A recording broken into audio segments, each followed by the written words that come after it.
Assalamualaikum warahmatullahi wabarakatuh. Waalaikumsalam warahmatullahi wabarakatuh. Saudara-saudara seiman dan sekeyakinan yang berbahagia, seperti yang sama kita maklum, ada satu kesamaan pandangan dari kita bangsa Indonesia tentang agama, yaitu bahwa agama merupakan hal yang mutlak penting dalam kehidupan ini. Baik dasar negara Pancasila maupun Undang-Undang Dasar 45 seperti yang tercantum dalam pasal 29 ayat 2 seharusnya menjadikan merupakan tempat yang subur bagi tumbuh dan berkembangnya kehidupan beragama di negara yang kita cintai ini. Namun dalam kenyataannya tidak semua orang yang mengatakan agama itu penting lalu mau hidup mengikuti aturan agama. Lebih celaka lagi kalau agama hanya sekedar dijadikan lipstik, pemanis bibir, penghias hidup. Agama cuma sekedar seminar, muktamar, kongres atau tulisan besar-besar, tetapi yang tidak pernah terwujud di dalam kehidupan nyata sehari-hari.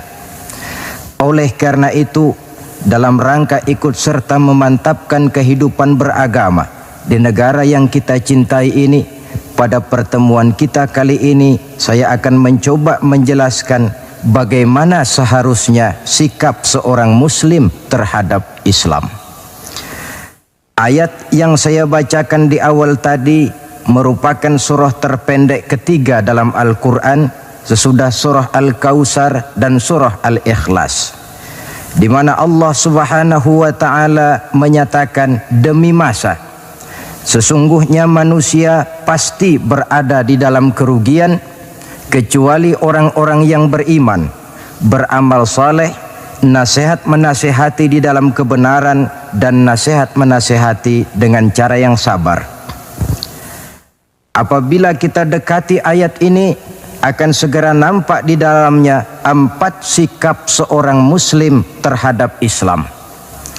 Sikap yang pertama, seorang muslim adalah seorang yang mengimani Islam, amanu, sebagai way of life, sebagai pandangan dalam kehidupan ini.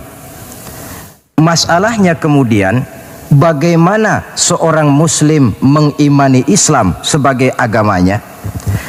Pertama, seorang muslim harus yakin Islam sebagai agamanya adalah satu-satunya agama yang benar. Sikap ini kelihatannya fanatik, tetapi apalagi yang harus dikatakan selain dari bahwa fanatik dalam arti berpegang teguh kepada agama merupakan bagian daripada kehidupan beragama. Sebab hanya dengan fanatik dalam artian itu sajalah orang konsekuen terhadap agamanya sendiri. Dan saya kira merupakan satu sikap yang wajar bahwa setiap penganut suatu agama hanya menganggap dan berkeyakinan agamanya sajalah yang benar. Oleh karena itu, kita bukan tidak setuju dengan ungkapan semua agama benar, bukan tidak setuju dengan ungkapan semua agama baik. Bagi kita kalimat itu belum merupakan kalimat yang sempurna. Semua agama benar bagi penganutnya masing-masing. Semua agama baik bagi penganutnya masing-masing. Kalau seorang muslim sudah berkeyakinan bahwa semua agama baik, maka bukan saja tidak diajarkan tetapi malah bertentangan dengan tuntunan Al-Quranul Karim. Kita lihat misalnya dalam surah Ali Imran ayat 19.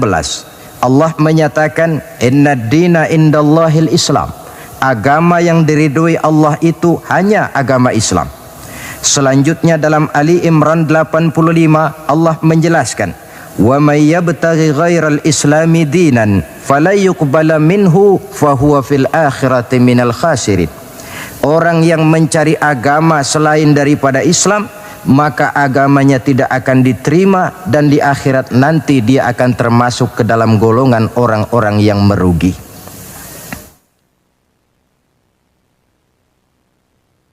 Perkara bahwa kita menghormati orang lain agama itu tentu, apalagi sebagai bangsa yang sedang melaksanakan pembangunan, kita perlu menjaga kesatuan dan persatuan kita sebagai bangsa.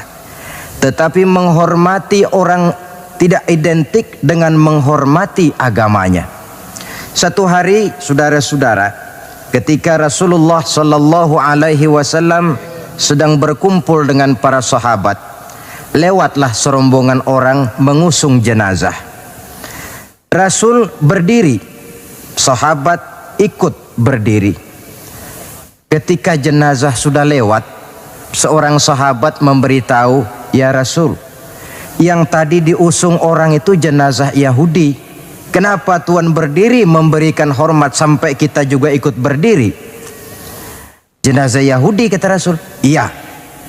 "Orang bukan itu?" "Ya orang, kalau orang sih." Nah, kalau kau lihat orang diusung macam itu berdiri, sudah mati sekalipun masih diberikan penghormatan. Tetapi itu manusianya. Perkara agama kita dibatasi oleh ayat lakum dinukum waliyadin. Bagi Tuhan agama Tuhan, bagi kami agama kami. Tuhan silahkan melaksanakan agama Tuhan, kami akan melaksanakan agama kami. Kami hormati Tuhan, Tuhan juga hormat kepada kami. Persilahkan melaksanakan ajaran agama tanpa perlu menyampaikan agama kepada orang yang sudah beragama. Inilah sikap yang perlu ditegakkan agar kita jangan ngambang di dalam kehidupan beragama dengan memandang semua agama sama saja, semua agama benar, yang pada akhirnya kita tidak akan punya prinsip di dalam memegang teguh ajaran agama kita. Yang kedua, dalam rangka mengimani Islam, seorang muslim harus yakin dan berpandangan bahwa Islam sebagai agamanya adalah agama untuk seluruh manusia. Kalau Nabi Nuh diutus oleh Allah cuma untuk kaumnya saja, Nabi Ibrahim pun untuk umatnya saja, Nabi Musa demikian pula, Nabi Isa pun begitu. Tetapi Nabi Muhammad sallallahu alaihi wasallam diutus oleh Allah Subhanahu wa taala untuk seluruh umat manusia. Kita baca dalam surah Al-Anbiya ayat 107, Allah Subhanahu wa taala menyatakan, "Wa ma arsalnaka illa rahmatan lil alamin." Kami tidak mengutus engkau wahai Muhammad melainkan untuk menjadi rahmah bagi seluruh alam. Dewasa ini saudara-saudara, kita melihat timbulnya gejala di mana orang menganggap seolah-olah agama itu barang impor. Islam katanya kiriman Arab.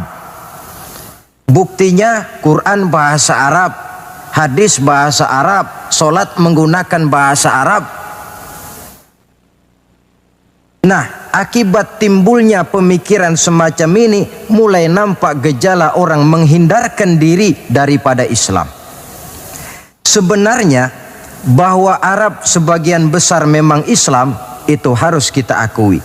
Tetapi bahwa Islam bukannya Arab, itu pun juga merupakan kenyataan. Perkara kemudian Quran menggunakan bahasa Arab tidak lain karena Rasulullah Sallallahu Alaihi Wasallam diutus oleh Allah di tengah masyarakat Arab ketika itu. Tapi ini tidak berarti bahwa Quran cuma untuk orang Arab saja. Bisa kita lihat dari bukti-bukti yang ada dalam Quran itu sendiri. Pertama, tidak ada satu ayat Quran pun yang ditujukan khusus kepada orang Arab semata-mata. Misalnya, ya ayyuhal arabiyyun, hai orang-orang Arab, tidak ada. Yang banyak kita temukan itu ya ayyuhan nas, wahai manusia, digunakan kata yang bersifat umum. Manusia yang mana? Yang mana saja asal merasa manusia. Kalau tidak merasa manusia, tentu tidak perlu terpanggil dengan ayat ini. Lalu solat menggunakan bahasa Arab. Tentu Islam telah mengikat kita dengan akidah. Sama Allah yang kita sembah, sama arah yang kita tuju dalam menyembah, sama bacaan yang kita baca, sama bahasa yang kita gunakan. Dari persamaan-persamaan semacam itu timbul ilaqah ruhiyah, mekanisme psikis yang pada gilirannya mengikat nilai-nilai persaudaraan yang lebih erat lagi.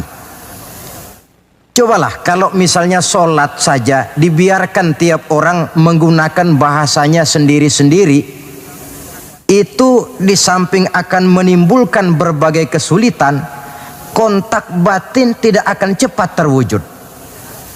Taruhlah misalnya yang jadi imam menggunakan bahasa Indonesia. Dia takbir dalam bahasa Indonesia bukan dengan Allahu Akbar, barangkali dia akan baca Tuhan yang Maha Besar. Datang lagi yang jadi makmum dari Padang, lain lagi gaya bahasanya, bukan Allahu Akbar, dia akan baca Allah nan gadang. Datang pula kemudian saudara kita dari Jawa Barat, takbir lagi dia dengan bahasanya Gusti Allah anu ageng. Lalu paling akhir barangkali datang anak Betawi, jadi makmum, dia takbir lagi pakai bahasa Betawi, Tuhan yang gede banget. Kalau cara sholat saja sudah semacam ini, mekanisme psikis itu kan tidak akan cepat terwujud. Jadi bahwa Arab memang Islam, tapi Islam bukannya Arab. Sama dengan logika bahwa monyet itu adalah binatang, tetapi binatang bukan monyet.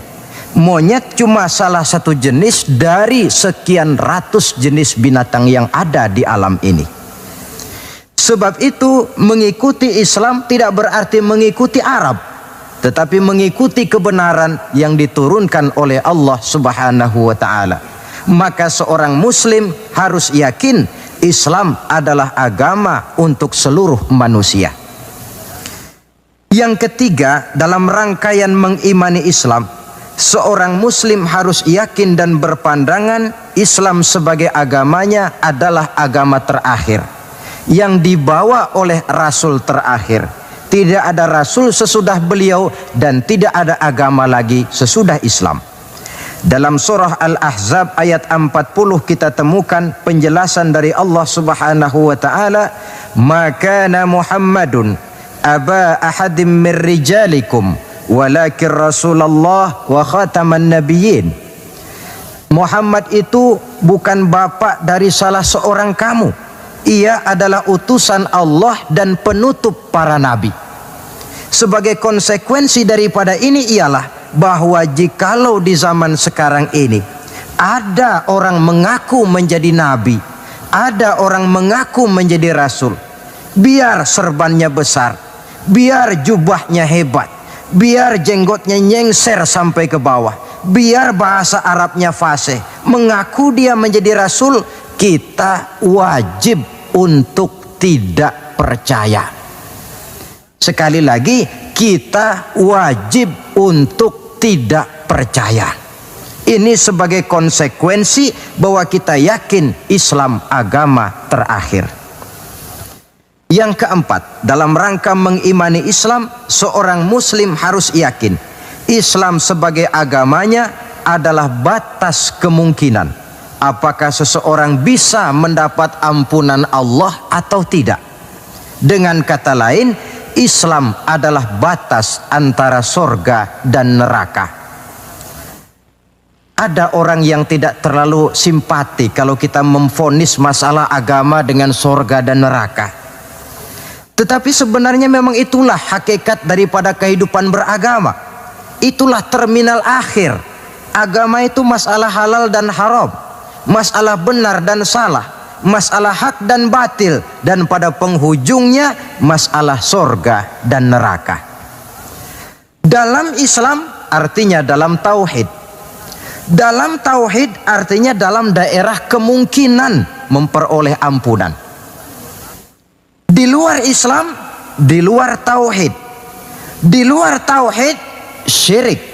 Sedangkan syirik merupakan dosa yang tidak berampun.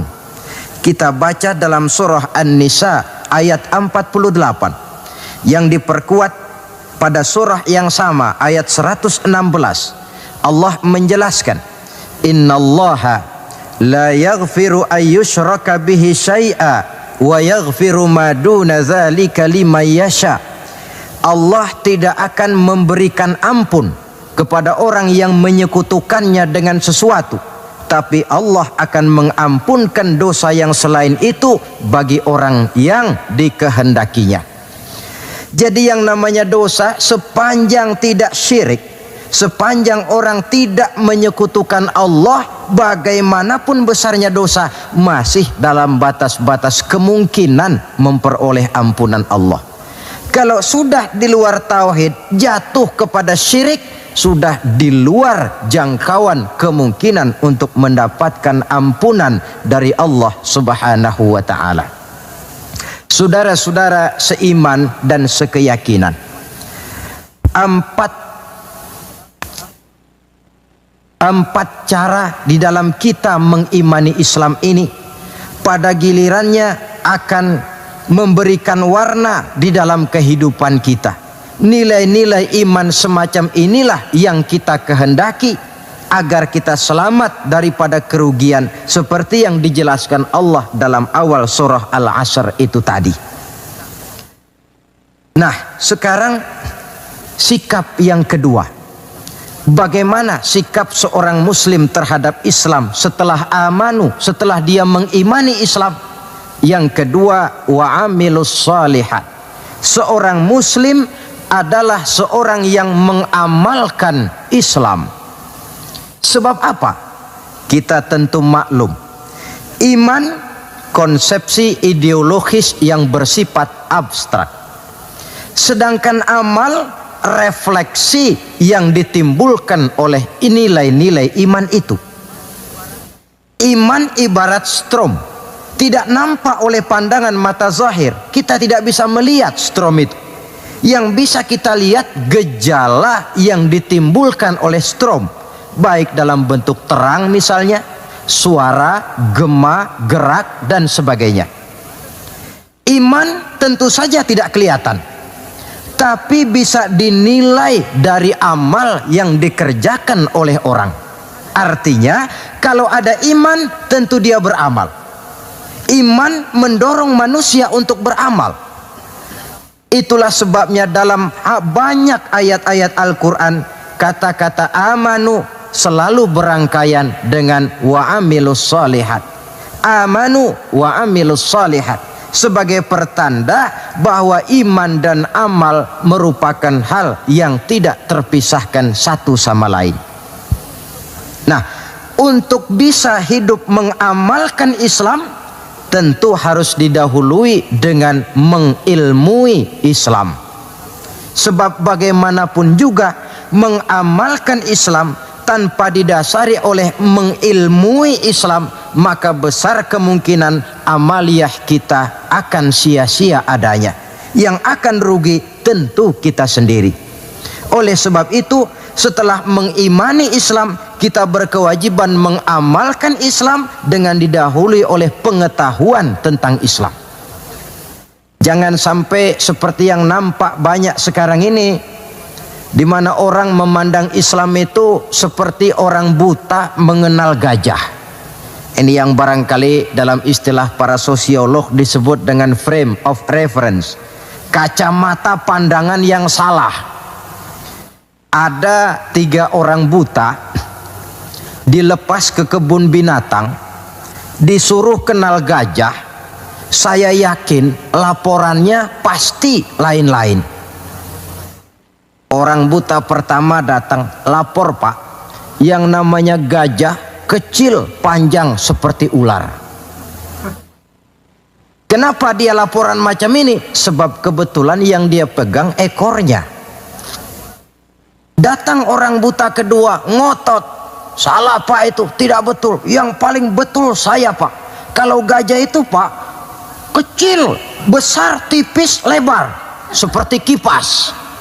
Sebab apa? Karena kebetulan yang dia pegang telinganya. Lalu orang buta ketiga datang lebih ngotot lagi dari yang kedua ini. Pak, dua-duanya Pak salah, tolol bin goblok. Yang paling betul itu saya Pak. Yang namanya gajah itu Pak besar tinggi macam pohon kelapa. Sebab apa? Kebetulan yang dia pegang kakinya. Salahkah mereka? Tidak salah. Cuma datanya belum lengkap. Baru kenal ekor gajah sudah berani mengambil kesimpulan itulah gajah. Yang satu baru kenal telinga gajah sudah menarik konklusi itulah gajah. Dan yang lain baru tahu dan baru kenal kaki gajah sudah mengemukakan pendapat itulah dia gajah. Buat orang yang sudah kenal betul gajah tentu dia ditertawakan. Bagi orang yang belum kenal gajah dia menyesatkan. Hal semacam ini bukan saja tidak mendidik tetapi pada akhirnya akan membingungkan orang yang belum kenal kepada gajah. Dengan kata lain, di dalam mengilmui Islam kita harus berupaya melihat dan memandang Islam itu secara totalitas, secara keseluruhan, memandang dan melihat Islam dari berbagai seginya, sehingga dengan demikian akan terbuka nuansa pandangan mata kita melihat kebesaran, kelengkapan dan kesempurnaan daripada ajaran agama kita sendiri. Nah, kalau nilai-nilai iman diwujudkan dan dibuktikan dengan pengamalan kita tentang Islam, barulah nilai iman kita itu beroleh wujudnya yang konkret di dalam amalan-amalan kita sehari-hari. Tanpa itu, iman cuma tinggal sekedar kata. Akidah cuma tinggal sekedar keyakinan dan fondasi yang tanpa perwujudan di dalam realita kehidupan ini. Demikian sikap yang kedua. Lalu yang ketiga, saudara-saudara, setelah mengimani Islam kemudian mengamalkan Islam, seorang muslim harus mendakwahkan Islam. Tawasau bil haqqi, nasihat menasihati di dalam kebenaran. Pada hakikatnya setiap kita ini mubaligh. Setiap kita berkewajiban menyampaikan dakwah kepada orang yang belum atau kurang mengetahui suatu persoalan yang kebetulan kita lebih mengetahui tentang itu. Tidak ada masalah kita berdakwah dengan menguraikan bismillah misalnya, kalau pendengar kita kebetulan orang yang belum mengerti bismillah. Dengan demikian akan terjadi pemerataan pemahaman agama. Tidak perlu harus selalu jadi mubaligh. Kalau kita kebetulan seorang pedagang, lalu dalam dunia perdagangan kita bisa memberikan contoh bagaimana seharusnya seorang muslim berdagang, maka kita sudah mendakwahkan kepada orang lain bagaimana cara dagang menurut Islam. Dakwah bil hal namanya, di mana setiap pribadi muslim menjadi iklan daripada agamanya. Dia harus sanggup berkata, tuan-tuan mau tahu bagaimana cara dagang menurut Islam? Lihat cara kami orang Islam dagang. Tuan-tuan mau tahu bagaimana cara berumah tangga menurut Islam? Lihat cara kami orang Islam berumah tangga. Tuan-tuan mau tahu bagaimana cara bertetangga menurut Islam? Lihat cara kami orang Islam bertetangga. Seorang muslim menjadi iklan daripada agamanya. Dakwah bil hal, dakwah dengan perbuatan langsung, memberikan contoh kepada masyarakat bagaimana tuntutan kehidupan beragama yang kita laksanakan dalam kehidupan sehari-hari. Saudara-saudara seiman dan sekeyakinan yang saya cintai, itu sebabnya Allah Subhanahu wa taala menjelaskan dalam surah An-Nahl ayat 125, ud'u ila sabili rabbika bil hikmah wal mau'izatil hasanah wajadilhum billati hiya ahsan inna rabbaka huwa a'lam biman dhalla an sabilih wa huwa a'lamu bil muhtadin. Berdakwahlah kamu, ajak manusia ke jalan Allah. Bagaimana caranya? Pertama, bil hikmah, dengan cara bijaksana. Bagaimana cara yang bijaksana itu?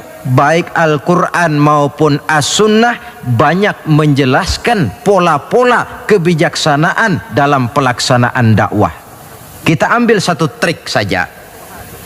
Satu hari datanglah seseorang menghadap kepada Rasulullah Sallallahu Alaihi Wasallam.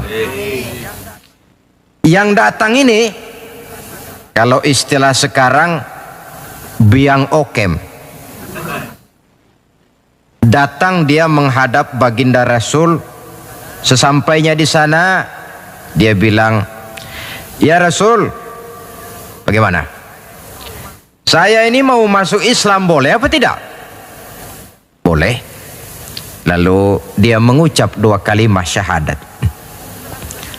Setelah selesai mengucap 2 kalimat syahadat, dia berkata lagi, "Ya Rasul, saya sekarang sudah masuk Islam."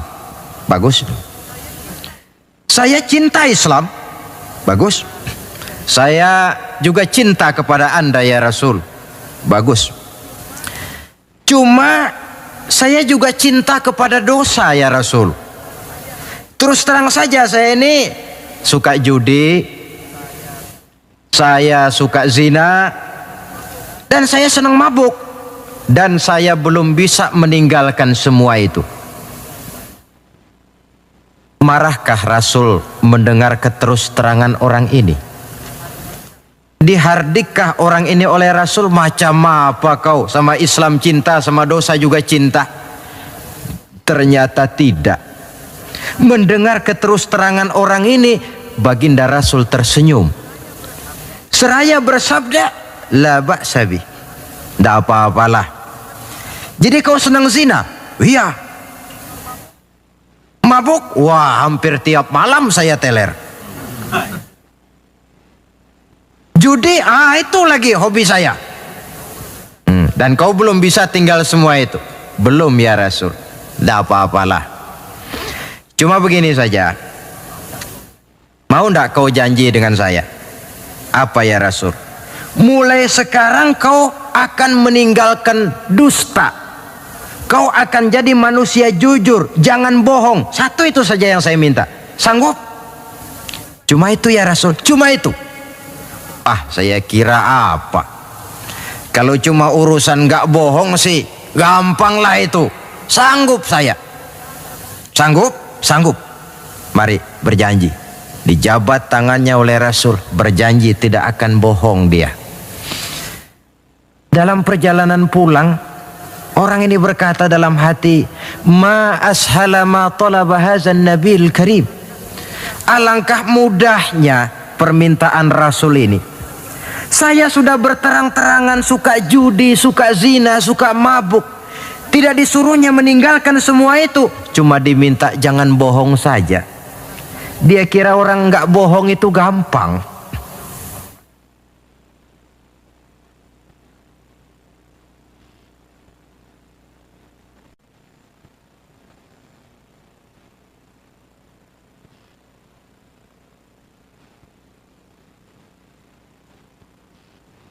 Padahal saudara, Nabi Ibrahim itu satu hari pernah nangis.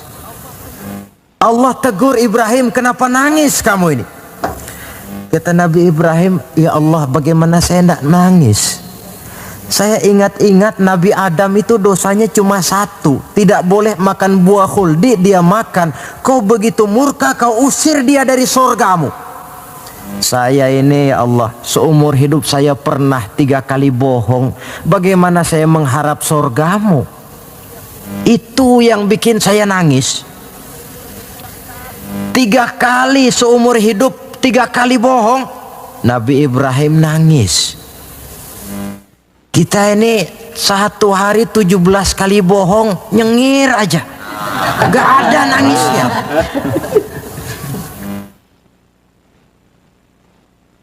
Saudara hadirin, demikianlah orang ini pulang ke rumah dengan satu anggapan dalam hatinya bahwa apa yang diminta oleh Rasul adalah sesuatu yang mudah. Lalu hari-hari pun berlalu, berganti dengan minggu, minggu pergi, datanglah bulan. Sampai pada suatu hari ketika orang ini sedang berjalan, dia melihat seorang perempuan dengan paras yang cukup cantik. Datang syahwatnya. Rupanya orang ini termasuk kelas tegangan tinggi juga. Sik. Dibawanya perempuan itu ke dalam rumah. Hampir terjadi perbuatan zina, nyaris dia ingat janjinya. Iya, saya ini kan sudah janji dengan Rasul tidak mau bohong. Nanti kalau saya bertemu Rasul lalu saya ditanya, kamu zina apa enggak sekarang? Saya harus jawab bagaimana? Kalau saya bilang iya, tentu hukum berlaku.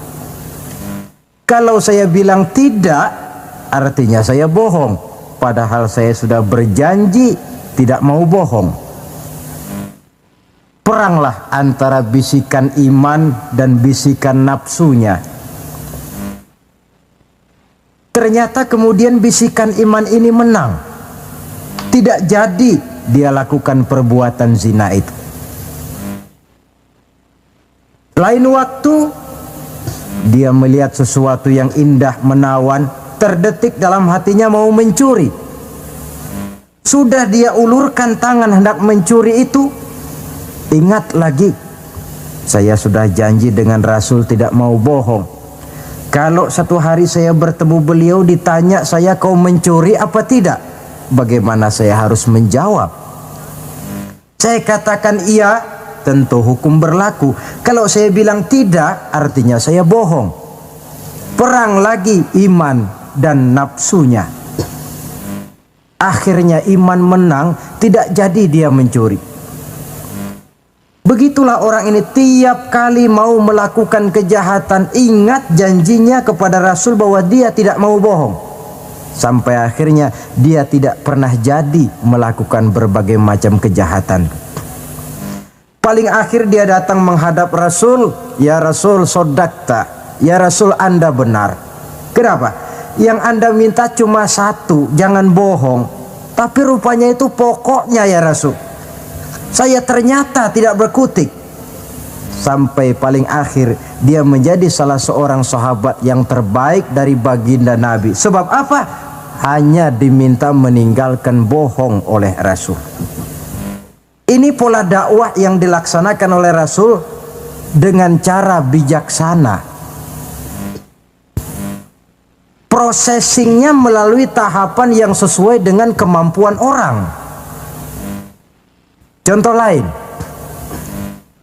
Satu hari datanglah seorang sahabat melapor, halaktu ya Rasulullah, wahai Rasul celaka saya ini. Ma'ahlakaka, apa yang bikin kamu celaka?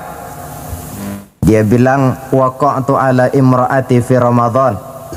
Saya lagi puasa Ramadan. Saya enggak tahan sama istri saya itu. Lalu nyelonong ya Rasulullah. Rupanya pengantin baru ini. Kata Rasul, nyelonong bagaimana? Ya nyelonong-nyelonong. Kalau memang begitu, bayar dendanya. Apa dendanya ya Rasul? Bebaskan budak.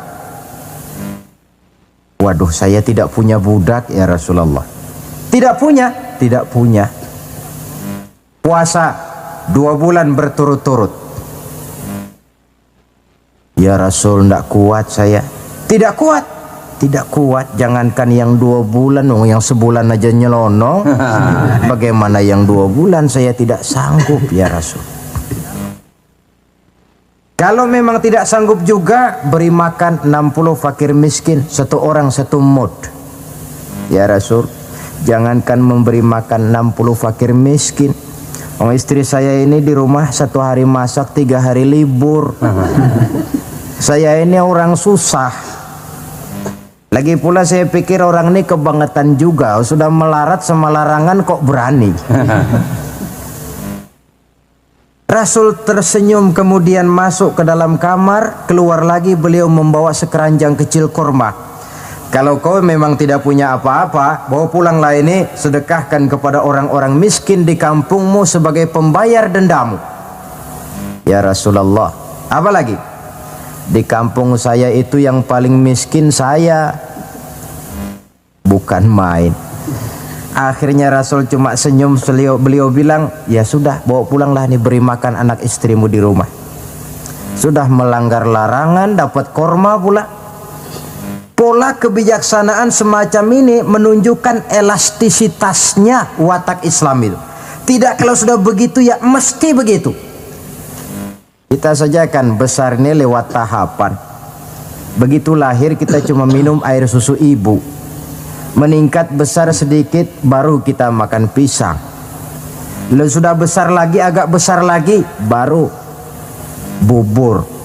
Sudah besar betul, baru makan nasi. Lebih besar lagi, barangkali termasuk jengkol dan sebagainya. Bayangkan kalau orang begitu lahir sudah dikasih jengkol, itu tidak bijaksana kan, akan rawan akibatnya. Pendeknya, dengan dakwah cara bijaksana ini, jangan memancing ikan pakai anggur. Bagaimanapun enaknya anggur itu, bukan makanan untuk ikan. Inilah makna tuntunan Nabi, khatibin nasa ala qadri uqulihim. Berbicaralah kepada manusia sesuai dengan daya terima mereka, sesuai dengan kemampuan yang mereka sanggup melaksanakannya. Begitulah pola dakwah pertama, bil hikmah. Yang kedua, wal mau'izatil hasanah, dengan contoh nasihat-nasihat yang baik. Dan yang ketiga, wajadilhum billati hiya ahsan. Kalau memang perlu berdebat, perlu berbantah, debatlah dengan cara yang terbaik. Bukan dengan sentimen, tapi dengan argumen. Bukan dengan tujuan untuk mencari kemenangan, tetapi untuk mencari kebenaran. Sehingga dengan demikian, saudara-saudara, seorang muslim harus tegak mendakwahkan Islam sesuai dengan bidang dan kemampuannya masing-masing. Ini sikap yang ketiga. Lalu sampai kepada sikap yang keempat, bagaimana seorang muslim sikapnya terhadap Islam.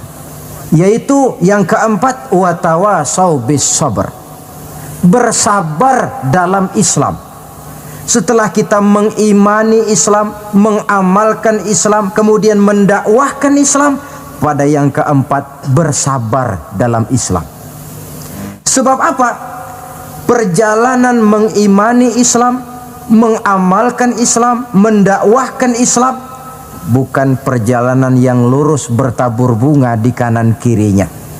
Jalannya menanjak, penuh onak dan duri, namun tidak ada perbuatan tanpa resiko. Orang yang berani berbuat harus berani resiko.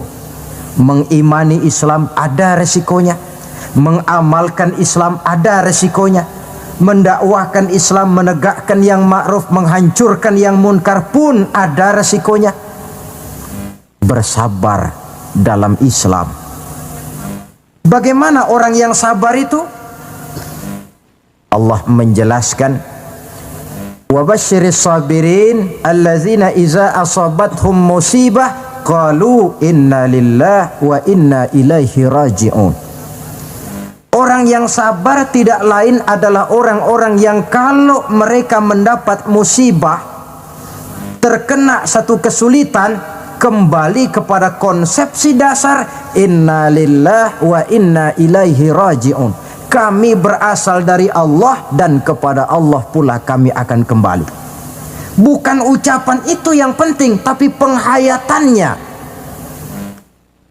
Kalau pada satu saat misalnya kita harus melepaskan jabatan yang kita cintai, kembali kepada konsepsi inna lillah wa inna ilaihi raji'un. Dahulunya pun ketika lahir ke dunia ini, saya tidak membawa jabatan apa-apa.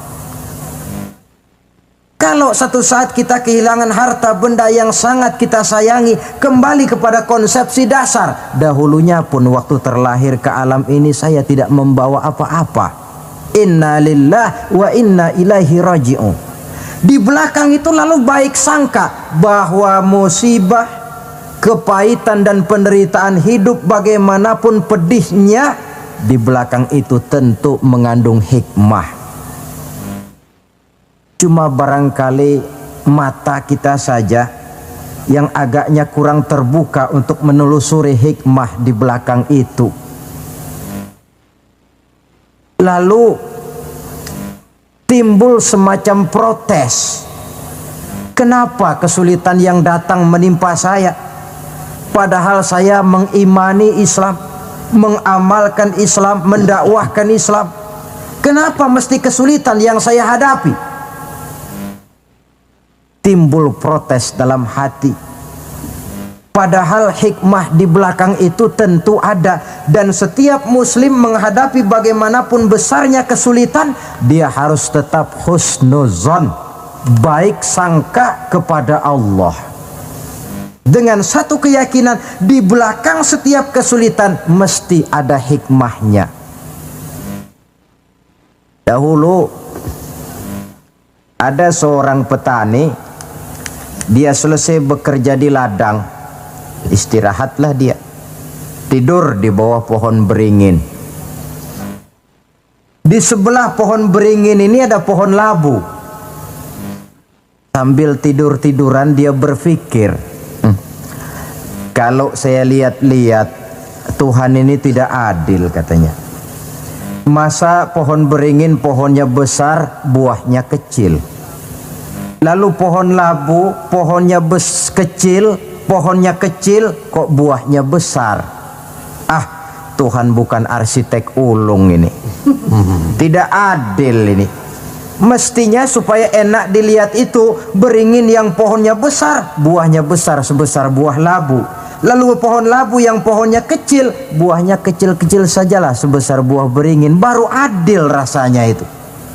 Nah, apa yang terjadi? Rupanya Allah tidak membuktikan kebesarannya. Baru saja selesai dia berpikir Tuhan tidak adil, jatuh sebutir buah beringin tepat menimpa hidungnya. Dia terkejut. Astagfirullahalazim, katanya. Kalau begitu Allah itu benar-benar adil. Coba kalau buah beringin sebesar buah labu, lalu barusan jatuh menimpa hidung saya, rasanya sudah tidak karu-karuan potongan muka saya ini. Baru terbuka pandangan matanya, baru terlontar perkataan Allah Maha Adil setelah dia bertemu dengan pengalaman yang dia rasakan sendiri. Jadi di belakang segala kesulitan itu ada hikmahnya. Di belakang segala kepahitan hidup itu ada manisnya. Maka Allah membimbing kita bersabar dalam mengimani Islam, mengamalkan Islam, dan mendakwahkan Islam. Konsepsi kesabaran kembali kepada satu keyakinan, semuanya datang dari Allah, semuanya pun bakal kembali juga kepada Allah. Kita bisa hidup, berbuat banyak, menjadi ini dan itu, berusaha segala macam lantaran kita hidup. Kita hidup ini lantaran ada roh dalam jasad kita. Roh ini pun sebenarnya kita bukan hak milik mutlak, cuma sekedar hak pakai saja. Kapan waktu diambil oleh si sang pemilik mutlak, tidak ada kekuasaan kita untuk mencegahnya. Yang paling vital macam itu pun tidak ada kemampuan kita mempertahankannya. Apalah lagi yang menempel dalam hidup seperti harta, jabatan, dan lain sebagainya. Roh saja kita sudah tidak mampu mempertahankannya. Saudara hadirin yang berbahagia, maka keuntunganlah yang akan diperoleh bagi mereka yang sabar, tabah, ulet dan tahan uji, menghadapi segala macam ujian dan cobaan di dalam dia mengimani, mengamalkan dan mendakwahkan Islam. Barangkali orang bertanya,